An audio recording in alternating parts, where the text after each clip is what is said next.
मेरे प्यारे देशवासियों, कोरोना के इस कालखंड में देश कई मोर्चों पर एक साथ लड़ रहा है।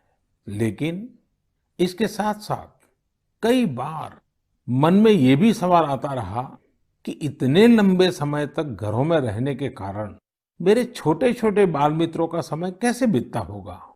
और इसी से मैंने गांधीनगर की चिल्ड्रन यूनिवर्सिटी, जो दुनिया में एक अलग तरह का प्रयोग है, भारत सरकार के महिला और बाल विकास मंत्रालय, शिक्षा मंत्रालय, सूक्ष्म लघु और मध्यम उद्योग मंत्रालय, इन सभी के साथ मिलकर हम बच्चों के लिए क्या कर सकते हैं, इस पर मंथन किया, चिंतन किया।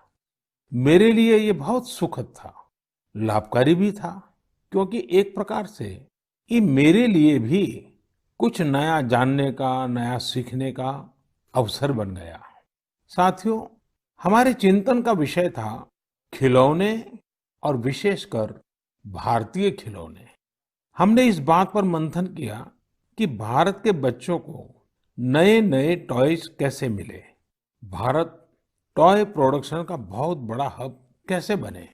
वैसे मैं मन की बात सुन रहे बच्चों के माता-पिता से क्षमा मांगता हूं, क्योंकि हो सकता है उन्हें अब ये मन की बात सुनने के बाद खिलौनों की नई-नई डिमांड सुनने का शायद एक नया काम सामने आ जाएगा। साथियों, खिलौने जहां एक्टिविटी को बढ़ाने वाले होते हैं, तो खिलौने हमारी आकांक्षाओं को भी उड़ान देते हैं। खिलौने केवल मन ही नहीं बहलाते, खिलौने मन बनाते भी हैं और मकसद गढ़ते भी हैं।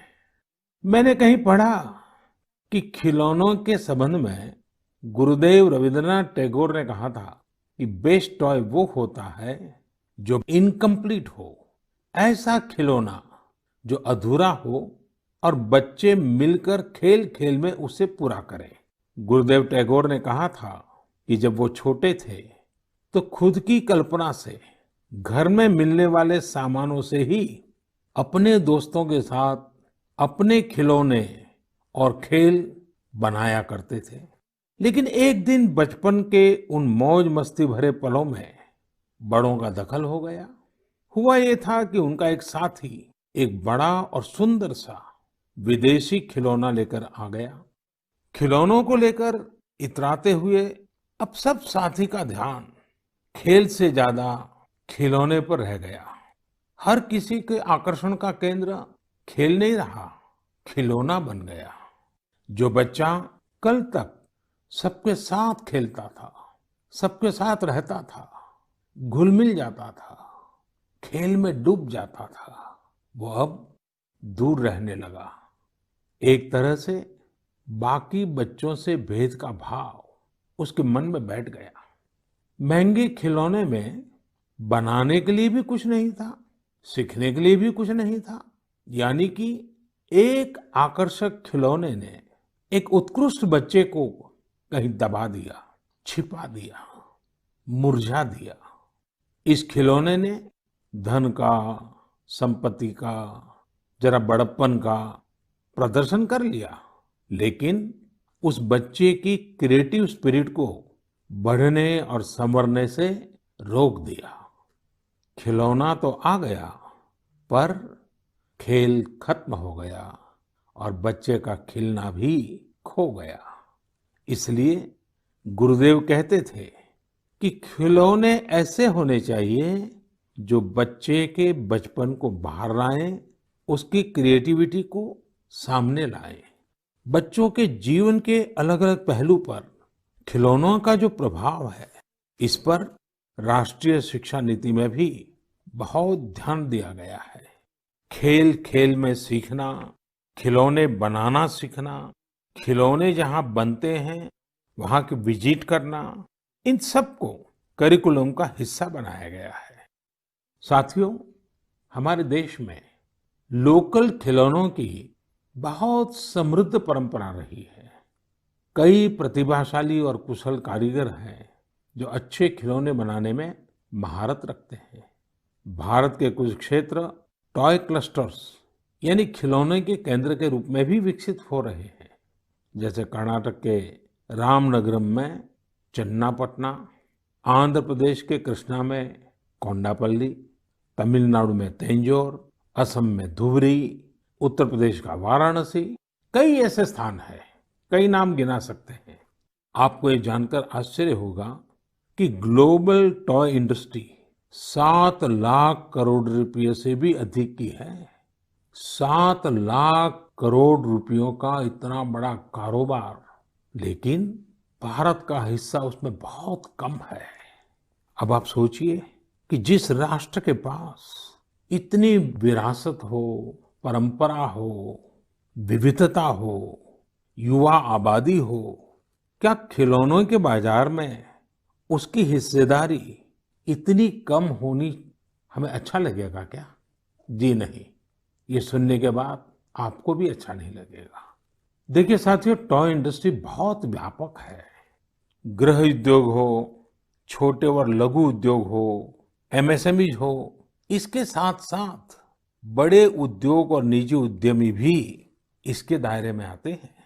इसे आगे बढ़ाने के लिए देश को मिलकर मेहनत करनी होगी।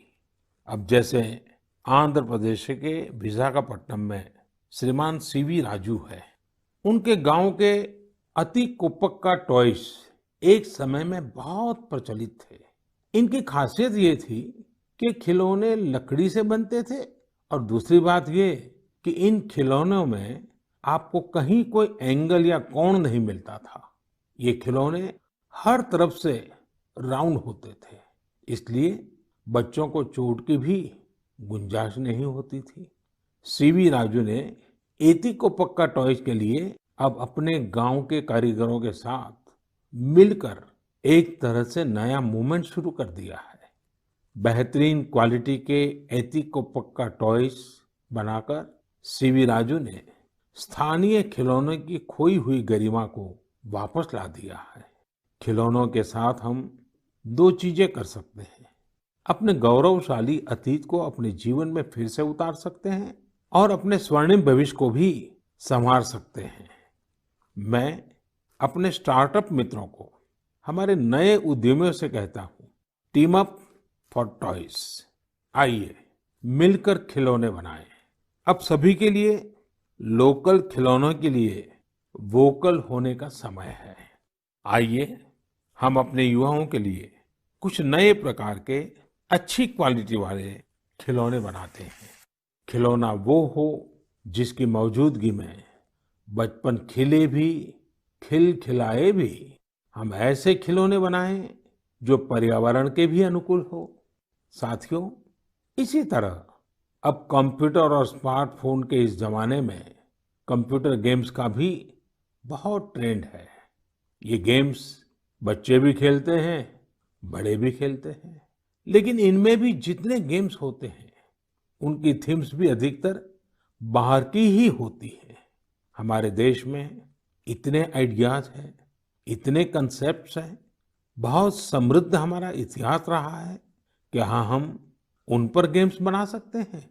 मैं देश के युवा टैलेंट से कहता हूँ, आप भारत में भी गेम्स बनाइए और भारत के भी गेम्स बनाइए।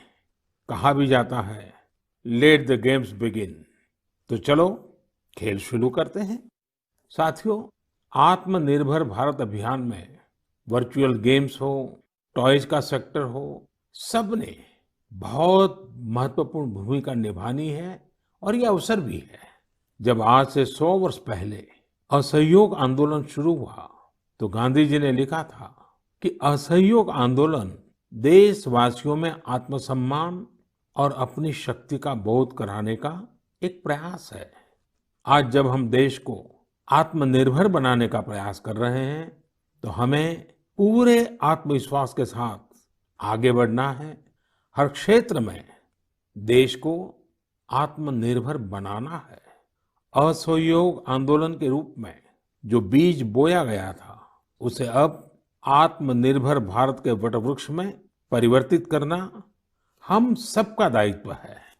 मेरे प्रिय देशवासियों, देश आज जिस विकास यात्रा पर चल रहा है, इसकी सफलता सुखद तभी होगी जब हर एक देशवासी इसमें शामिल हो, इस यात्रा का यात्री हो, इस पथ का पथिक हो। इसलिए ये जरूरी है कि हर एक देशवासी स्वस्थ रहे, सुखी रहे और हम मिल करके कोरोना को पूरी तरह से हराएं।